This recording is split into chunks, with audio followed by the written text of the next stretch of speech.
किसी शहर के रेलवे स्टेशन पर एक भिखारी रहता था। रोज वो ट्रेनों में भीख मांगकर अपना पेट भरता था। एक दिन उसकी नजर एक सूट बूट पहने लंबे आदमी पर पड़ी। उसने सोचा इससे जरूर अच्छे पैसे मिलेंगे। वह उसके पास गया और बोला, साहब कुछ दे दीजिए। लंबा आदमी मुस्कुराया और बोला, तुम हमेशा मांगते ही रहते हो, कभी किसी को कुछ देते भी हो?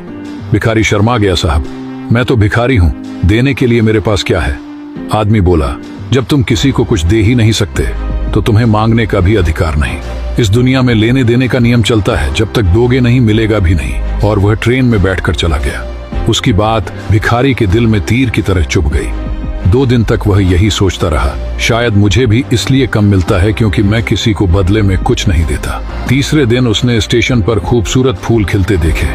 उसके मन में चमक आई, क्यों ना देने वालों को बदले में फूल दूं। उसने कुछ फूल तोड़े और भीख मांगने चला गया। अब जब भी कोई उसे पैसे देता, वो बदले में मुस्कुराकर एक फूल दे देता। लोग खुश होते और उसे पहले से ज्यादा पैसे देने लगे।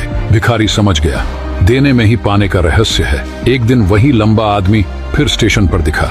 भिखारी दौड़कर गया, साहब आज मेरे पास आपको देने के लिए फूल है, आप मुझे पैसे दीजिए, बदले में मैं आपको फूल दूंगा। आदमी मुस्कुराया, वाह अब तुम भी एक व्यापारी बन गए। भिखारी की सोच बदल चुकी थी।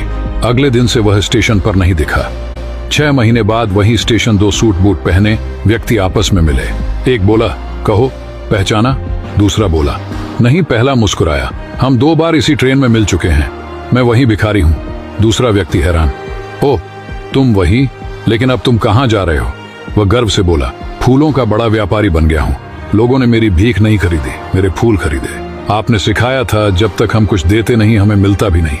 उस दिन से मेरी सोच बदल गई और मेरी किस्मत भी। दोनों मुस्कुराए और आगे बढ़ गए। इस कहानी की सीख, सफलता हमारी सोच में छुपी होती है। तुम खुद को जैसा मानते हो, जिंदगी भी तुम्हें वैसा ही बना देती है। इसलिए खुद पर भरोसा रखो और देने की आदत डालो, किस्मत खुद बदल जाएगी।